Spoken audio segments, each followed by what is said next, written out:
Hey guys, welcome back to Release the Craftin. Priscilla here with another episode of Storycraft.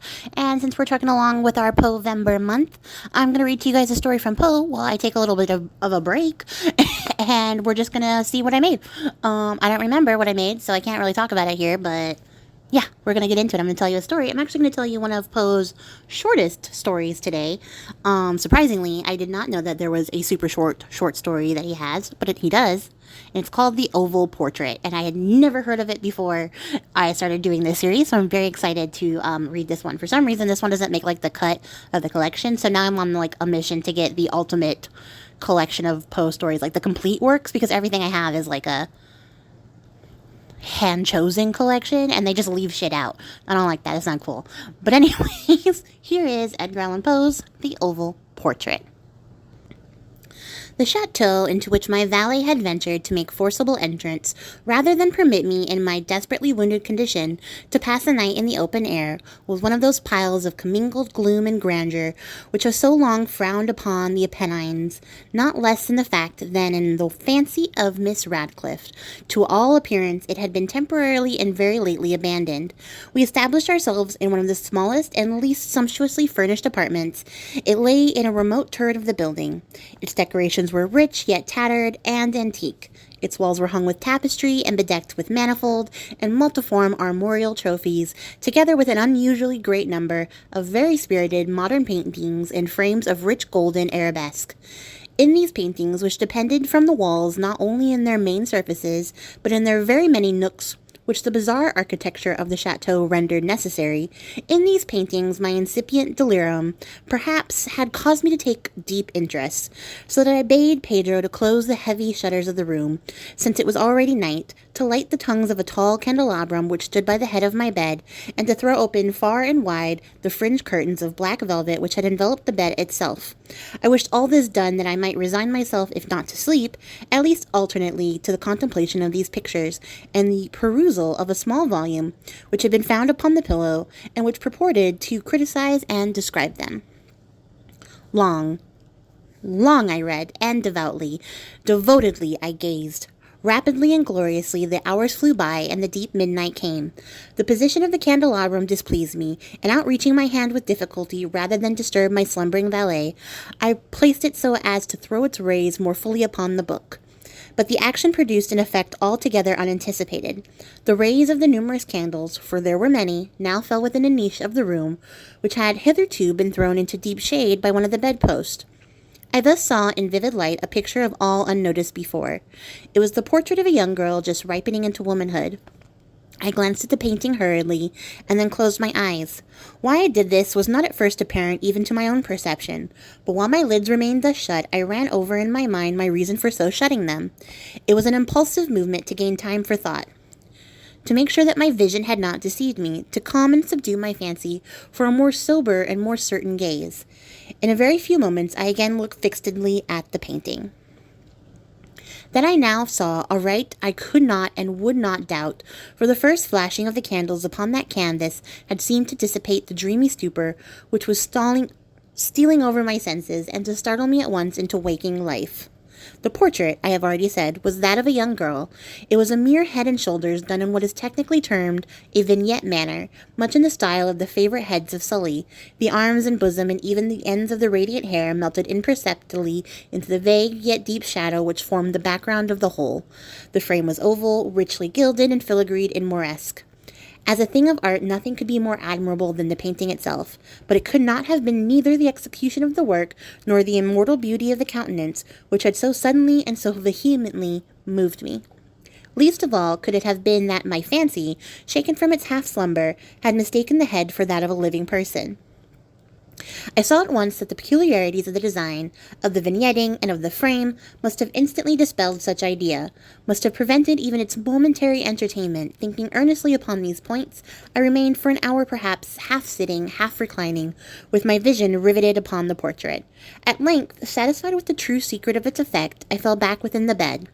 I had found the spell of the picture in an absolute lifelikeness of expression, which at first startling, finally confounded, subdued, and appalled me.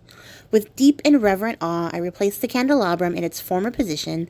The cause of my deep agitation thus shut from view, I sought eagerly the volume which discussed the paintings and their histories. Turning to the number which designated the oval portrait, I there read the vague and quaint words which follow.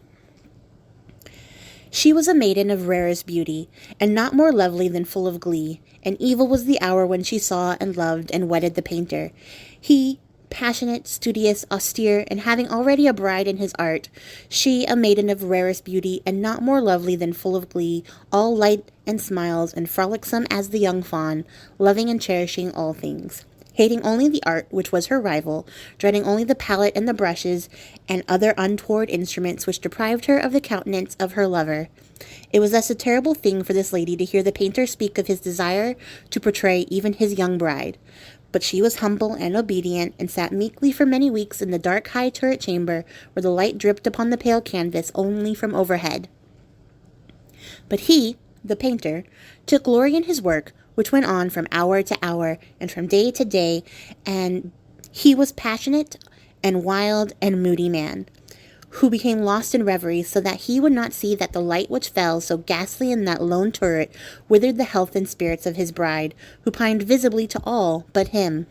Yet she smiled on and still on, uncomplainingly, because she saw that the painter, who had high renown, took a fervid and burning pleasure in his task, and wrought day and night to depict her who so loved him, yet who grew daily more dispirited and weak. And in sooth, some who beheld the portrait spoke of its resemblance in low words, as of a mighty marvel, and a proof not less of the power of the painter than of his deep love for her whom he depicted so surpassingly well. But at length, as the labor drew nearer to its conclusion, there were admitted none into the turret, for the painter had grown wild with the ardor of his work, and turned his eyes from canvas merely even to regard the countenance of his wife. And he would not see that the tints which he spread upon the canvas were drawn from the cheeks of her who sat beside him, and when many weeks had passed, but little remained to do, save one brush upon the mouth and one tint upon the eye, the spirit of the lady again flickered up as the flame within the socket of the lamp, and then the brush was given, and then the tint was placed, and for one moment the painter stood entranced before the work which he had wrought, but in the next, while he gazed, he grew tremulous and very pallid and aghast, and crying with a loud voice, "This is indeed life itself!" turned suddenly to his regard, his beloved. She was dead. And that's the end of the story. You guys, in addition to being a very short story, I picked this story because when I found it, there was a note about how this story was believed to be the inspiration for Oscar Wilde and his novel, The Picture of Dorian Grey. And you can kind of see the influence there, especially since essentially this painter becomes so obsessed with his work that he spends all of his time painting it to the detriment of his wife's health. And as she continues to deteriorate, the painting takes on a life of its own, almost literally. And by the time that he finally completes it and finally pays attention to his wife to be like, hey, look at what I did, she died. She died. And she already knew when they started that she was loved second to his art, which is so tragic because she just patiently, politely, like they said in the story, obediently does what her husband asked her to do because she loves him and she cares for him. And she knew the whole time that he loved his art more than her, and it didn't matter that she was wasting away in front of him because she was coming to life on the canvas. And it's almost as if that particular art stole her actual life force. And yeah, if that's not Dorian Gray, then I don't know what is. This is such an interesting link, such an interesting connection to another story that I also equally love. So I thought it was really interesting. I guess it should be known that this was published in 1842. But the official version was published in 1845. So there was a longer version put out in 1842, and then the final version came out in 1845, and it was a little bit shorter. And yeah, that's all the interesting little tidbits I had about this story. So I'm going to get off of here and catch you guys all next time. If you made it to the end, I appreciate your faces, and I'll catch you guys in the next one. Till then, happy crafting. Bye!